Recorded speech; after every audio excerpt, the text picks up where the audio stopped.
I was supposed to go to school in Switzerland, right, with my dad's sister. Really? So growing up, there was a point in time, I think, when I was like preteen, the plan was for me to move, my sister and I, to move to Europe, study in Europe, whatnot. And I think I could have had an equally spectacular life taken that route. Even if I'd never met you guys, like, I believe it could have been something cool as well. Just think about that. You would not have any of the influence of Pasadena. But I've done this. snippets? Have you swallowed your ethics and made a decision Yeah. that fucked a lot of people over, but it was still the right decision? Like what? Example. Like, I drank. In my life, I had one decision that was ethically kind of ambiguous and kind of wrong, and I hurt a lot of people's feelings, but it benefited me. Like what? Tell us. Then you just have to live with it if you're okay with I'm it. fine with it. I'm really fine with it, but Well, then it's not an ethical dilemma It's for not- you. it if I you- still think about it going, God, what Well, there you go. a weasel you are. You do think about it. What a insect. You know what I mean? So you're not okay with it, really, deep down. Maybe I'm not, but my life would have turned out completely different if Can I we didn't know make what that it decision. was? Yeah, I can tell you what it is. Okay, yeah. But it's a long story. I don't care. I want to hear it. We might as well. All right. So years ago, when I started doing stand up, right? I didn't know Pauly Shore or his family or anything like that. I just was at the Comedy Store, and the La Jolla Comedy Store in San Diego. It's its own culture back in the day, right? You know, it's just like, and it has nothing to do with really the Hollywood Comedy Store, right? In terms of management or who. Because you're a regular at the La Jolla Comedy Store doesn't necessarily mean you get any love in LA. You don't. They don't know who the fuck you are, this and that. So when I first came to the La Jolla Comedy Store, there was this guy named Fred Burns and Ron Clark and this guy named other people. I forget. I'll figure it out later. But they brought me in, right? So Fred Burns, this guy, he goes, move into my place, you know what I mean? Because you're struggling. And he gave me a lot of stage time and a lot of fatherly advice and how to do comedy and this and that. And you know, he really is the first guy to like kind of tell me that I am talented and tell me that you have a shot at this kid, you know?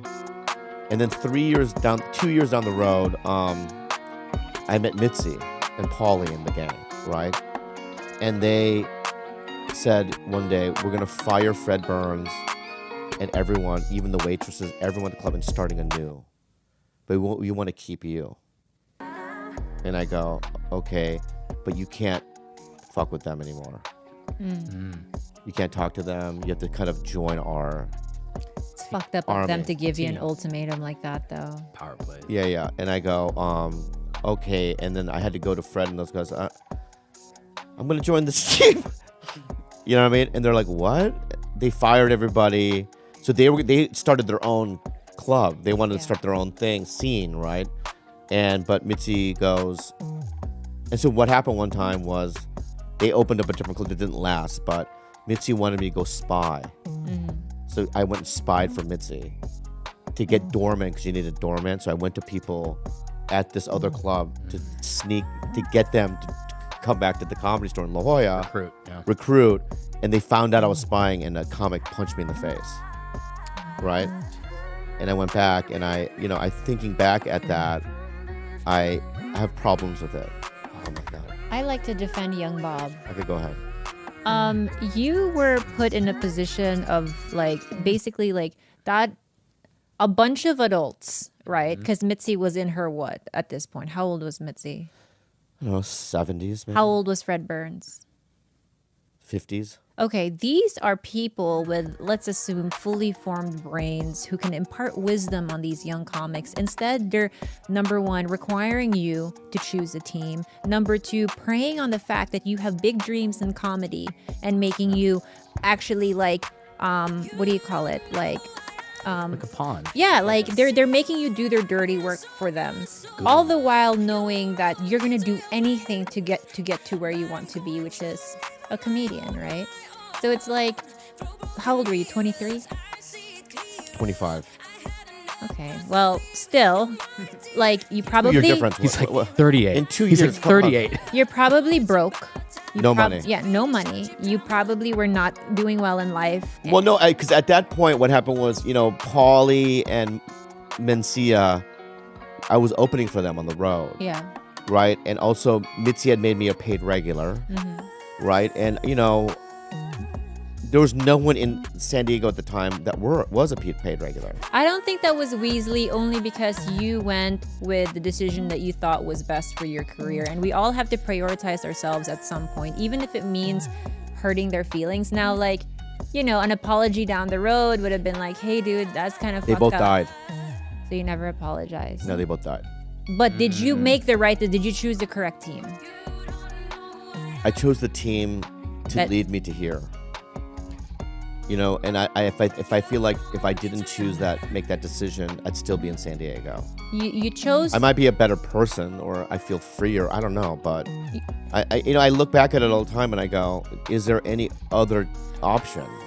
And I didn't, because it's like I had no money, I had no power, and I went to the direction where I thought was gonna get me these opportunities. Now, it is. It's like ethically weird, and I feel like a weasel, You're not the only one, though. It seems like everyone. What would you have done?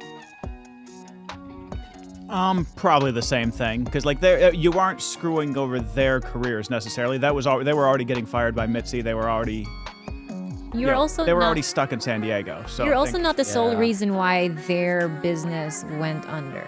Like, There's factors, you were other able to factors. sense at that age that this was probably not going to take you somewhere, because something about it, was either on its way out, going down, and you were like, I'm going to take this ride instead because this seems like up, Yeah. I was the only comic down there also with that option. Like, if other comics had that option and they were regulars and Mitzi had asked them, like, join the dark side, or the light, or whatever, I don't know what, Just join, yeah. join, I think that other people would have done that, but I was the only one given that opportunity, right? But the problem was I was still living at Fred's basement, Right.